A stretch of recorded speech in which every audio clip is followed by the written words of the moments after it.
हाँ, एक सवाल बनता है इमरान खान से जो कई दफा मेरे ज़हन में आया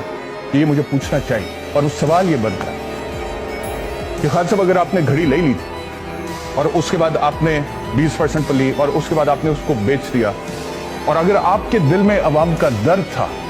तो आप उस घड़ी के पैसे गरीब लोगों के ऊपर भी तो लगा सकते थे,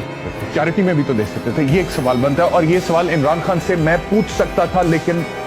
मैं नहीं पूछ सकता। मैं इसलिए नहीं पूछ सकता क्योंकि मेरा ज़मीर गवारा नहीं करता। मेरा ज़मीर इसलिए गवारा नहीं करता क्योंकि मेरे माँ बाप की तरबियत यह है कि बेटा जब भी किसी पर उंगली उठाओ उससे पहले अपने गिरेबान में झांको और अपने इर्द गिर्द देखो।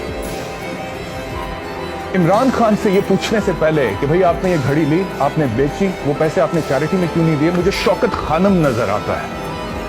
जिसमें मैंने गरीबों का, हजारों गरीबों का मुफ्त इलाज होते हुए देखा है। इमरान खान से सवाल पूछने से पहले मुझे ये नजर आता है कि पाकिस्तान में जो एक दो बड़ी पर्सनालिटीज हैं जिन्होंने चैरिटी का काम किया, लोगों के लिए फलाह बहबूद का काम किया, जिसमें एक ईदी साहब थे, उसमें एक इमरान खान का नाम भी है। जिस दिन, और अल्लाह ताला मुझे ये तौफीक दे, जिस दिन मैं खुद कोई चैरिटी का काम करके शौकत खानम के लेवल का अस्पताल खड़ा करूंगा, उस दिन मैं इमरान खान की आंखों में आंखें डालकर पूछूंगा कि खान साहब ये पैसे आपने चैरिटी में क्यों नहीं दिए। लेकिन अभी मैं क्या दे रहा हूं चैरिटी, या वो तमाम लोग जो इस मीडिया में बैठे हुए हैं, या वो तमाम लोग जिनका सियासत से ताल्लुक है, उन्होंने चैरिटी के लिए कितना काम किया। तो एक आदमी जो कि चैरिटी में आपसे पहले ही मेरे ख्याल में शायद 1 करोड़ गुना आगे है, उससे किस इखलाकी हैसियत से ये पूछा जाए कि भाई तूने शौकत खानम बनाया, लाहौर में बनाया, पेशावर में बनाया, कराची में बनाना चाह रहा है, तूने नामल यूनिवर्सिटी बनाई, वहां पे बच्चों को मुफ्त एजुकेशन दी जाती है, तो अगर तूने अपने लिए, और साबिक एहलिया ये कहती है कि जी मेरे से बहुत ज्यादा पैसे 50% मिल सकते थे डिवोर्स पे, लेकिन नहीं लिए because he is a very proud man. तो अगर कभी एक चीज उन्होंने अपने लिए रख ली तो मैं किस हैसियत में पूछूं, मुझे बता दें। अगर उसकी कोई हैसियत है मैं पूछूंगा, फिर मैं पूछूं, लेकिन ये एक सवाल। तो कहने का मकसद ये है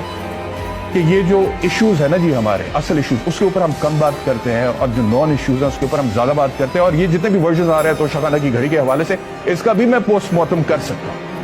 कि आप ये कहते हैं कि जी 28 करोड़ की घड़ी बेची है, 10 करोड़ कीमत लगवाई है, 20% के हिसाब से उसका 2 करोड़ रुपया दिया है, और देखें जी 3 करोड़ 60 लाख की करप्शन इमरान खान ने करनी है। आज 3 करोड़, जो बंदा अरबों रुपया हर साल शौकत खानम के लिए इकट्ठा करता है, उसने 3 करोड़ 60 लाख की करप्शन करनी थी। और आप ये भी देखें घड़ी मिली कब, बेची कब, उसके दरमियान का हिस्सा, उसमें जो इन्फ्लेशन हुई है हीरे की कीमत में, सोने की कीमत में कई दफा तो दुगनी भी हो गई है, तो क्या वो उसके अंदर कवर होती है, नहीं होती है। फिर आप अपना ज़हन ये बना लें कि 28 करोड़ की घड़ी है या फिर वो 1 अरब 70 करोड़ की घड़ी है। और अगर आप ये कहते हैं कि 28 करोड़ की है तो आप 3 करोड़ 60 लाख का इल्जाम लगा रहे करप्शन का, और अगर आप ये कहते हैं कि 1 अरब 70 करोड़ रुपए की घड़ी है तो फिर तो इमरान खान ने 28 करोड़ की बेच के अपना नुकसान कर दिया है। वो क्यों बेची?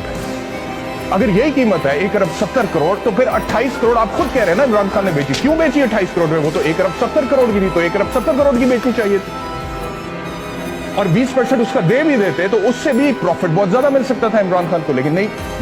ये है क्या, ये सिचुएशन इसके। लेकिन अब वही, जैसे कि मैंने कल कहा था कि ये कौम है, 22 करोड़ अवाम है, हमारे जो इश्यूज है छोड़ दें उसको, ट्रक की बत्ती के पीछे लगाएं।